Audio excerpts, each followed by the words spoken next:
Bonjour à tous et bienvenue sur la chaîne Neurofocus, c'est Mike et ensemble, dévoilons les mystères du cerveau pour devenir des méta-humains.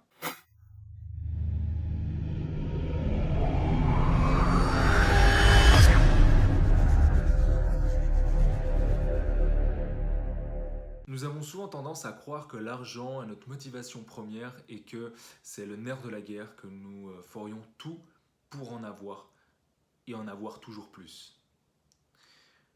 Aujourd'hui, j'aimerais vous présenter un jeu qui s'appelle le jeu de l'ultimatum. C'est une expérience scientifique qui a été réalisée à de nombreuses reprises et vous allez voir que la conclusion est extrêmement étonnante. Cette expérience scientifique met en avant deux personnes qui doivent se partager une somme d'argent. L'une des personnes propose un partage et l'autre peut soit refuser, soit accepter. Jusqu'ici, rien d'anormal.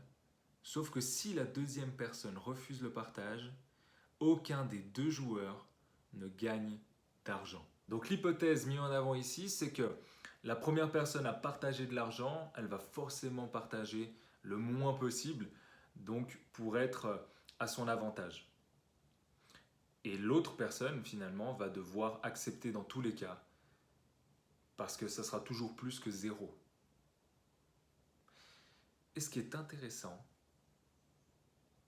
c'est que ça ne se passe pas du tout comme ça. Ce qui se produit est vraiment étonnant parce que lorsque la personne qui va partager son argent de manière complètement inégale, néanmoins compréhensif, l'autre, malgré qu'il y ait un gain potentiel, va complètement refuser cet argent. Et en faisant cela, il se prive lui-même d'un gain potentiel et il punit l'autre d'en faire un plus grand. Que pouvons-nous déduire de cette expérience? Tout simplement que l'être humain est un peu comme un iceberg. La face émergée de l'iceberg va être justement ce besoin d'argent, ce besoin d'en avoir toujours plus et que ce soit vraiment le nerf de la guerre. Sauf que la face immergée de l'iceberg va être nos motivations profondes. Et quelles sont nos motivations profondes dans ce cas-là précis? Ça va être le besoin de justice, le besoin d'équité, ou encore même notre réputation.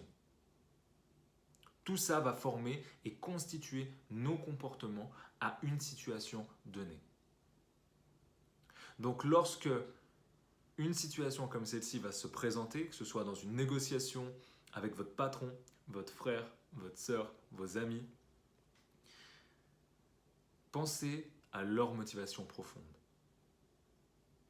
pour gagner tous les deux.